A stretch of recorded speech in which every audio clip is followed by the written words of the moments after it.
Your passwords were not touched, but here's what was accessed: your name, phone number, email address, physical address, and your customer support case history.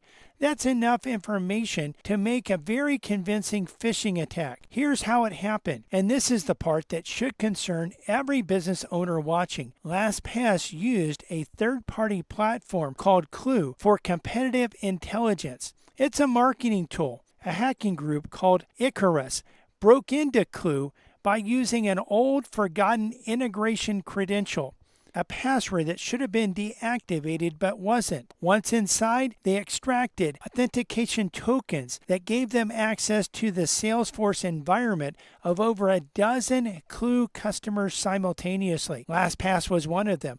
Others included security companies Recorded Future, Huntress, Tanium, HackerOne, a who's who of the cybersecurity industry, all hit through one shared vendor. This is what's known as a supply chain attack. Instead of hacking LastPass directly, the attackers went through a trusted third party that had a backdoor into LastPass system. And this playbook is being used more and more because it's increasingly effective. One breach at one vendor yields access to dozens of organizations at once. If you're a LastPass user, your master password and your vault are fine. But be very suspicious of any emails, calls, or messages claiming to be from LastPass support in the coming weeks, months, maybe even years. The attackers now have your contact information and may try to use it. LastPass will never ask for your master password. Any message that does this is a scam. Now, if a password manager used by millions can be breached through a marketing vendor they barely think about, what does that tell you about your own business network? Keep that question in mind because the next story makes it even more urgent. But first, coming up, a firewall vulnerability that's 6 times worse than anyone reported last week. And after that, I'll tell you how Russian intelligence is reading people's private messages from years ago. Stay with me. Last week, we told you about FortiBleed, a leak of login credentials for Fortinet firewalls and VPNs affecting organizations throughout AT&T, Chevron, and Samsung. We had the number at roughly 74,000 devices. The new number is 430,000 FortiGate firewalls worldwide. This situation is significantly more serious than anyone understood. Security firm SOC Radar has now published a full breakdown of how the attack worked, and it is sophisticated in a way that changes the defensive response. The attackers, assessed to be a Russian-speaking cybercrime group, didn't just find exposed passwords sitting around. They deployed a custom-built tool called FortiGate Sniffer directly onto compromised firewalls. Once installed, that tool secretly intercepted every login flowing through that device, meaning credentials from any user logging into the network through that firewall could be captured in real time. The sniffer ran 659 separate harvesting cycles between late May and mid-June alone, collecting over 110 million credentials across 24 different authentication protocols. That's not a number you shrug at. That's 110 million usernames and passwords. What does this mean for you? If your organization uses a Fortinet firewall or VPN, you can't just reset your firewall's administrative password and call it done. Any credential that passed through a compromised device, your Active Directory accounts, VPN users, remote desktop logins, email accounts, all of that should be treated as potentially stolen, and the passwords should be changed. In one confirmed case, the attackers used harvested credentials to breach a NATO-aligned defense contractor. And here's the detail that should hit home for local business owners. The campaign deliberately focused on small and medium-sized businesses. Over 66% of the victims had fewer than 200 employees. These attackers are targeting companies and practices like yours, companies that may not have a full-time IT team watching for things like this. If you are using Fortinet equipment and haven't acted on last week's warning, by the way, if you missed last week's warning, you can watch it on our YouTube channel. This new scope makes it urgent. Rotate all credentials. Enable multi-factor authentication on everything. Make sure your firewall management interface is not exposed directly to the internet. If your business runs on Fortinet equipment and you're not sure whether you've been affected, this is exactly the kind of thing we help with here at A Faster PC.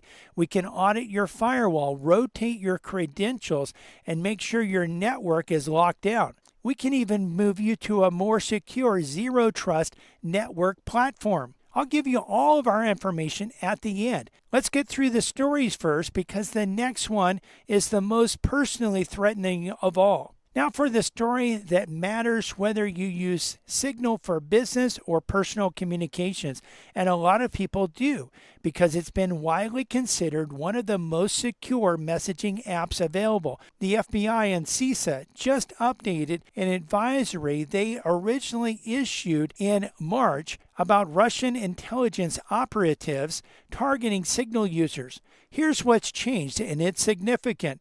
The attackers have added a new step to their playbook. They're now specifically going after something called your Signal Backup Recovery Key. Here's what that means in plain English. Signal offers an optional feature called Secure Backups. It lets you store an encrypted copy of all your messages, photos, and documents on Signal's servers. The only way to unlock that backup is a unique 64-character code called your recovery key. Signal never has access to it. Only you do. Now here's the problem. If you hand that key to someone else, they can download and read every message you've ever sent or received in Signal. Not just future messages, your entire history going back years. Every conversation, every photo, every document.